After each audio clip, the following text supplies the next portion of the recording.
আসসালামু আলাইকুম রহমতুল্লাহ। কেমন আছেন সবাই? আশা করি সকলে ভালো আছেন। আল্লাহর রহমতে আমিও ভালো আছি। আপনারা অনেকে জানেন আলহামদুলিল্লাহ আমার কিছু পাওয়া মুরগি ছিল। তো আল্লাহর রহমতে আমার সম্পূর্ণ মুরগি বিক্রি শেষ আলহামদুলিল্লাহ। এখন ভাবতেছি যেটা যে জুম্মার দিন আজকে সুন্দরভাবে আমি আমাদের ফার্মে যে কাজগুলো আছে সুন্দরভাবে আঞ্জাম দিই। কারণ ফার্মেতে যেহেতু অনেকদিন ধরে মুরগি ছিল এখানে বসি এবং ইত্যাদি যা যা আছে যেহেতু এগুলো সব কিছু পরিত্যক্ত করতে হবে এবং কি পরিচর্যা করতে হবে। যেহেতু পরিষ্কার না করলে হবে না এবং কি ভিতরে যেসব আমাদের ইয়াগুলো আছে বসে আছে এগুলো বস্তা করতে হবে, নাইলে তো গন্ধ গ্যাস হয়ে যাবে। তো আলহামদুলিল্লাহ আমার যেগুলো আসছিল মুরগি বিক্রি হয়ে গেছে, গতকালকে বিক্রি হয়ে গেছে। এবং আমার এই পাশে দেখতে পাচ্ছেন একটা রুম আছে, এটার ভিতরে আমরা সবাই আড্ডা দিয়ে ঘুম যাই রাত্রে। তো আলহামদুলিল্লাহ এগুলো নিজের হাতে করা, আমার নিজে একলা একলা করছি। আলহামদুলিল্লাহ দীর্ঘত 2.5 মাস ধরে আমার ফার্মের কাজ সম্পূর্ণ আমি শেষ করছি এবং কি আজকে মুরগি উড়াইছি, মুরগিও বিক্রি শেষ। আলহামদুলিল্লাহ একলা একলা সমস্ত কাজ করছি। যদি এখানে কোনো মেস্তরি নাই, নিজে একলা একলা নিজের ফ্যামিলি, মাঝে মধ্যে নিজের বন্ধুরা এবং সহযোগিতা করছে বা পরিবারের মানুষ আর্থিক সহযোগিতা করছে আলহামদুলিল্লাহ। আল্লাহর রহমতে আমার সম্পূর্ণ মুরগি যেহেতু বিক্রি হয়ে গেছে, এখন এটাকে ঠিকঠাক মতো পরিষ্কার করে দিতে হবে। এখানে যে বোর্ডিংয়ের ঘরটা ছিল, এখানে বোর্ডিং ছিল, মুরগি বোর্ডিং করছি, এখানে বড় করছি। এখানে প্রায় 45 দিন মধ্যে এখানে ছিল। তো গতকালকে বিক্রি হয়ে গেছে সব। এখন তো এগুলাকে সুন্দরভাবে নিতে হবে। যেহেতু এখানে একটা কথা আপনাদেরকে বলে রাখি, আর কোনো সময় মুরগি উড়াবো কিনা জানি না, কিন্তু একটা কথা বলে যায়, যে যেটা করতে চায় তাকে সেটা করতে দিবেন। মানুষ যদি গরু পালতে চায় তাকে গরু পালতে দিবেন, তাকে অন্য কোনো কাজ দিবেন না। আমার কাছে আমার একটা স্বপ্ন ছিল, যেহেতু আমি যতদিন বাইরে থাকি আমি গবাদি পশু নিয়ে পড়ে থাকবো, পশু পাখি হাঁস মুরগি নিয়ে পড়ে থাকবো, কিন্তু ফ্যামিলি এগুলা চাচ্ছে না, যেহেতু এগুলা বাদ দিয়ে অন্য কিছু করার জন্য তারা আমাকে বলতেছে। জানি না এগুলা নেক্সট টাইম করবো কিনা, এগুলা উড়াবো কিনা। আমার স্বপ্নে ফার্মটা এইভাবে মনে পড়ে থাকবে, এটা আল্লাহ ভালো জানে। আশা করি মনে হয় পড়ে থাকবে, এটা আমি গ্যারান্টি দিয়ে কইতে পারবো। আর যদি উঠাই সেটা আল্লাহর উপরে ফয়সালা, আল্লাহ তাআলা যদি ফয়সালা করে তাহলে ইনশাল্লাহ উঠাবো। তো আলহামদুলিল্লাহ আপনারা জানেন আমার এখানে অনেক কিছু আছে। এখানে আমার মুরগি আছে এবং ছাগল আছে, নিজের জমিও আছে। তো আপনাদেরকে জমিরও দেখাবো ইনশাআল্লাহ।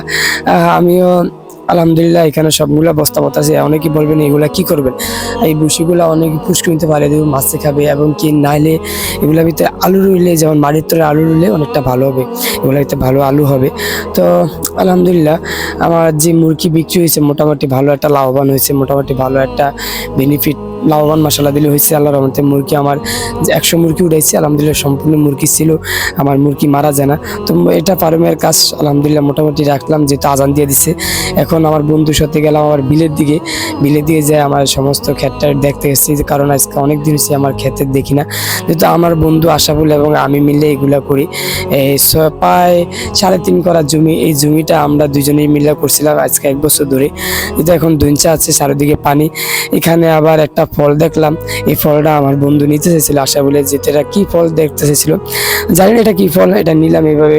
তো আমাদের জমি কাজগুলা আলহামদুলিল্লাহ আমাদের দইঞ্চা অনেকটা বড় হয়েছে, দইঞ্চাগুলা কয়েক মাস পরে কাটবে ইনশাল্লাহ। খাল বিল অনেকটা শুকিয়ে গেছে। তো এখানে আলহামদুলিল্লাহ জুম্মার নামাজ পড়তাম যাবো, জুম্মার নামাজ পড়ে আলহামদুলিল্লাহ আইসা পড়লাম, খানা খায়া ফার্মের যে কাজগুলো আছে এগুলো করার চেষ্টা করলাম। যেহেতু পড়ে থাকলে হবে না, এগুলা করে শেষ করতে হবে, শেষ না করলেও তো আর এগুলা ঠিকঠাক মতো করতে পারবো না। তো আলহামদুলিল্লাহ আমার যে সব কাজ আছে, এখানে ইট আসলে ইটগুলা একের পর এক সব বাইরে নিলাম। ভিতরে যে ময়লাগুলো আছে এগুলাকে সুন্দরভাবে পরিষ্কার করে ঝাড়ু মুড়ু দিয়ে করলাম। এখানে যে মুরগি ইটের উপরে থাকতে বললাম, এই ইটগুলো আমার আব্বাই করে দিছে, আর বাকি সব আমি করছি। এগুলা রাজের কাম, যেহেতু আমি বিষয়টা পারি না, মাঝে মধ্যে পারি, যেহেতু নিজেও কাম করছিলাম, ছাদের নিজেও বিল্ডিংয়ে কাজ করছিলাম। তো ঝাড়ু মুড়ু দিয়ে একদম সুন্দরভাবে এটাকে পরিষ্কার করে সর্বশেষ এগুলাকে খারাপ জায়গায় নিয়ে ফেলাতে হবে, যেহেতু এগুলো অনেক ভাইরাস জাতীয় জিনিস ছিল, যদিও কোনো ভাইরাস হয়নি আলহামদুলিল্লাহ আমার। এগুলো হলো পটাশ, এই পটাশ দিয়ে এটাকে ভালোভাবে স্প্রে করে দিব, যেহেতু জীবাণু যদি থাকে, নিশ্চয় মুরগি উড়ে কিনা জানি না, কিন্তু তারপরও জীবাণু মুক্ত করে ফেলি। তো আলহামদুলিল্লাহ সব জায়গায় মারার চেষ্টা করছি, একদম আরের পাশে যা আছে সব মেরে থুয়ে যাচ্ছি, কারণ বৃষ্টির কারণে রুমটা ধোবো না, নাহলে ধোয়ার চিন্তা ভাবনা ছিল। এই তো বৃষ্টির কারণে আর ধুই না, কারণ কাদা কাদা হয়ে যাবে চারিদিকে, রোদ পান খুবই একটু কম, দফা দফা বৃষ্টি হয়। তো আলহামদুলিল্লাহ আমার ফার্মের সমস্ত কাজটা শেষ, সুন্দরভাবে ধোয়া শেষ। এই পাশে ঘাস আছে আপনারা দেখছেন, এগুলো ছাগলের জন্য। আসলে আমার স্বপ্ন ছিল বাড়িতে থেকে কিছু একটা করার, কারণ পড়াশোনার ফাঁকে ফাঁকে কিছু একটা করার চিন্তা ভাবনা ছিল।